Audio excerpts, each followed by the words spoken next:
Salut, c'est Nati, j'espère que tu vas bien. Alors aujourd'hui dans cette vidéo, on va répondre à une question. C'est est-ce qu'il est possible de créer son entreprise quand on est salarié? C'est une question qui n'est pas si évidente que ça.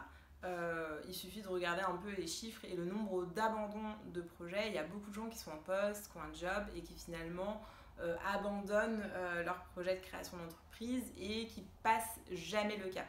Pourquoi? Vraiment, on pourrait se dire, pourquoi? Et pourtant, je suis sûre que si tu regardes cette vidéo, c'est que tu as un projet de monter ta boîte et toi-même, tu sens en fait que c'est pas si simple et tu te dis peut-être même que c'est impossible de monter sa boîte lorsqu'on est salarié pour plein de raisons. Et moi, en fait, à la fin de cette vidéo, je vais te dire ce qui, pour moi, est le facteur clé de succès dans ce projet. Parce que moi aussi, j'ai été salariée avant de monter ma boîte, avant de monter ma marque. Avant de créer mon business, avant d'être indépendante financièrement et de vivre de ma passion, j'ai été salariée. J'ai fait 8 ans dans des entreprises différentes, 2 entreprises pour être précise. Et à un moment donné, j'ai eu mon déclic, je me suis dit non, faut que je crée ma boîte. Et donc je suis passée par là de se dire ok, je suis en poste, comment je fais, comment j'organise mon temps, etc. etc. Donc l'objet de cette vidéo, c'est finalement faire un point sur les avantages et les inconvénients de créer sa boîte quand on est salarié. Et finalement, je vais te dire à la fin, donc reste bien jusqu'au bout, ce qui pour moi est le facteur clé, ce qui fait la différence entre ceux qui réussissent à monter leur boîte et ceux qui abandonnent en cours de route. Alors déjà, si tu ne me connais pas encore, je vais en profiter pour me présenter. Moi je suis Nati, j'ai créé ma marque de sac Inaden en 2013, donc ça fait 7 ans que je vis ma marque, c'est ce que je te disais. Si tu découvres cette chaîne Marque Mastery, je l'ai créée, et elle est dédiée à la création d'une marque. Donc si tu as envie de monter une marque de fringues, de bijoux, de chaussures, tu es au bon endroit. Tu peux déjà t'abonner et tu peux cliquer sur la petite cloche pour être notifié du nouveau contenu. Moi, tout ce contenu-là, écoute, c'est une façon d'accompagner et de donner des conseils, tous les conseils que moi j'aurais voulu recevoir quand je me suis lancée, quand j'ai créé ma marque. Et vraiment, il y a beaucoup de valeur. Et je me suis dit, on ne peut pas parler de créer une marque, on ne peut pas parler de comment on fait pour créer un business rentable sans aborder la question de l'entrepreneuriat. Donc là, je réfléchis à faire une petite série, des petites vidéos qui vont plus être liées ce qu'on appelle au mindset, donc à finalement comment on fait pour devenir entrepreneur, comment on fait pour se lancer, comment on fait pour tenir sur la durée, tout ça en fait je trouve que c'est très important et c'est indispensable. Tu peux pas aujourd'hui te dire que tu as l'ambition de créer une nouvelle marque de chaussettes avec un super concept si tu l'envisages pas comme de la création d'entreprise en tant que telle. C'est juste, ça marche pas. Tu veux monter une marque, c'est cool, mais tu montes une boîte. Donc, créer une marque, créer sa boîte, se lancer quand on est salarié. Est-ce que c'est possible? Moi, je suis la preuve que oui. Il y a plein de gens qui sont la preuve que oui. Il y a plein de gens qui montent leur boîte après avoir été salarié. Parce que c'est souvent dans cette situation qu'on est, c'est un peu le mode de vie et c'est la société qui finalement nous formate un peu comme ça et donc c'est assez naturel d'être en poste, d'avoir un job et là de se poser des questions et de se dire en fait j'aimerais bien monter mon projet. Donc l'avantage finalement quand tu es salarié et que tu veux monter ta boîte, l'avantage c'est que tu as une forme de sécurité, d'accord? Tu as une sécurité d'emploi, de ressources et que ces ressources tu peux les allouer au développement de ton projet. Voilà, donc tu as une source de revenus et cette source de revenus, tu peux décider d'en faire profiter ton projet et tu peux aussi te dire ok, je suis à l'abri du besoin, donc c'est confortable, je peux travailler sur mon projet d'entreprise en toute sécurité. Bon, je fais une petite pause juste pour montrer juste pour souligner que le Covid et donc tout ce qui s'est passé là début 2020 témoigne quand même que même quand on est salarié, on n'est pas non plus totalement à l'abri. Donc c'est vrai que c'est confortable, c'est une situation qui est confortable, je suis passée par là, je sais ce que c'est, mais dans le monde dans lequel nous vivons, on se rend compte que quand même quand on est en poste, on est quand même en situation de risque et donc si on a la possibilité et l'envie de construire son indépendance financière, c'est pas plus mal de s'y mettre. Voilà.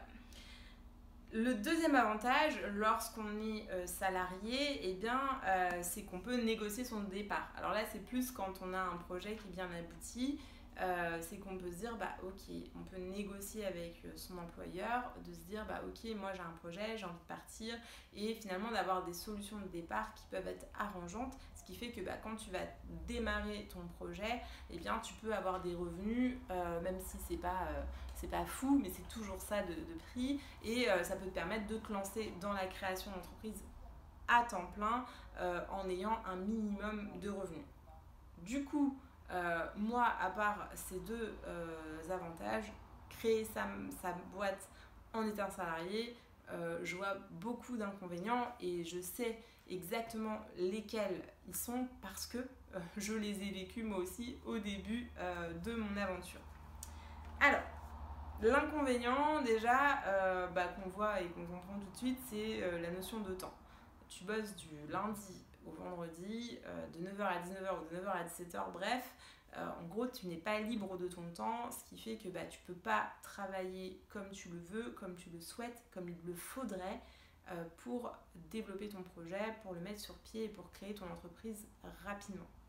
Donc, pour toi, en tant que salarié, si tu veux monter ta boîte, la denrée temps, c'est une denrée rare en fait. Et donc, c'est vrai que c'est pas simple de trouver du temps, de se dégager du temps pour pouvoir travailler sur son projet, pour pouvoir continuer à aller vers ce rêve de créer son entreprise.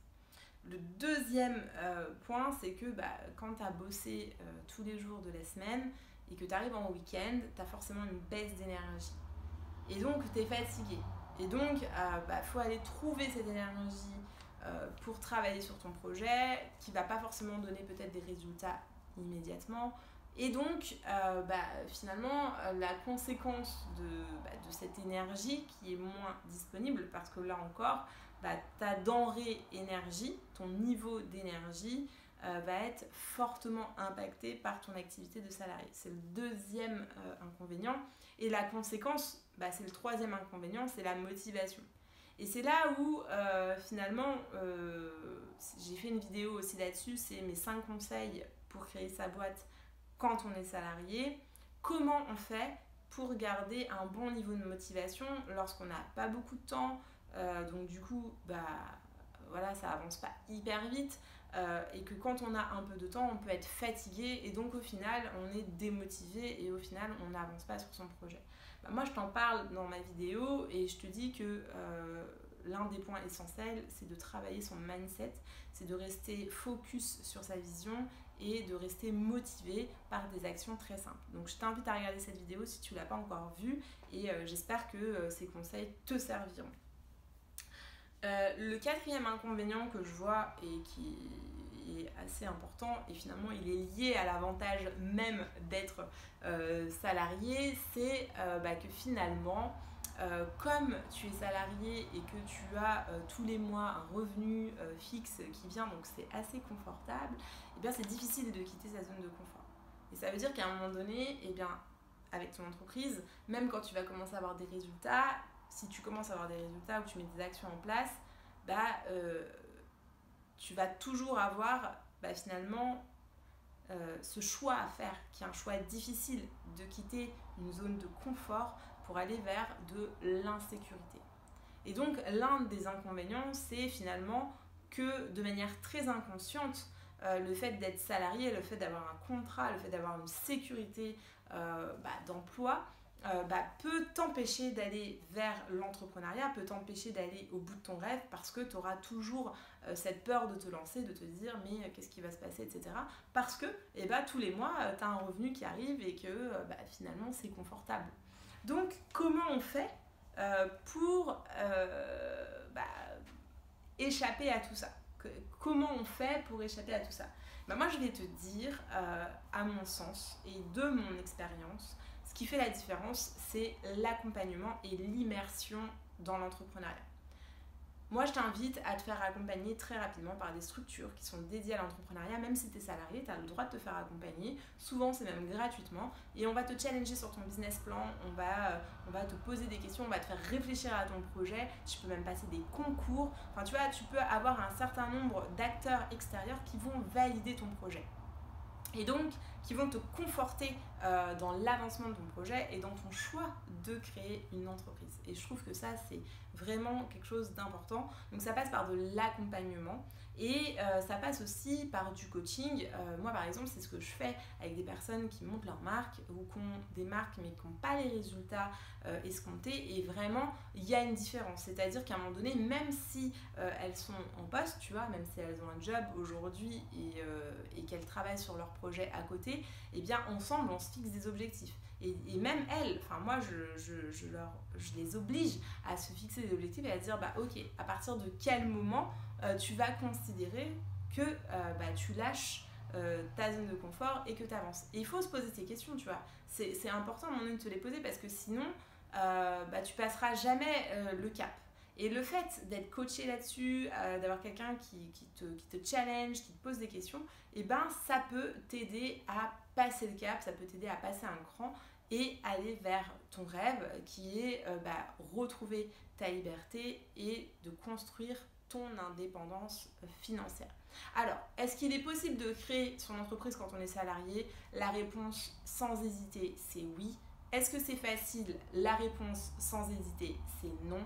Mais il existe beaucoup d'actions que tu peux mettre en place, beaucoup de moyens pour te donner cette force et pour aller dans la bonne direction. J'espère que cette vidéo t'aura plu. N'hésite pas à réagir en commentaire. Moi, ça m'intéresse beaucoup. C'est un sujet, finalement, l'entrepreneuriat de manière générale, qui m'intéresse. Moi, je me documente, je lis beaucoup, je suis d'autres personnes. Et je trouve que c'est hyper important de confronter son point de vue à d'autres parce que c'est ce qui permet de valider sa vision et c'est ce qui permet de se dire ok, est-ce que je vais dans le sens de mes objectifs ou est-ce qu'au contraire je m'en éloigne. Donc encore une fois, j'espère que cette vidéo t'aura plu. N'hésite pas à mettre un pouce si c'est le cas et je te dis à la prochaine. Salut!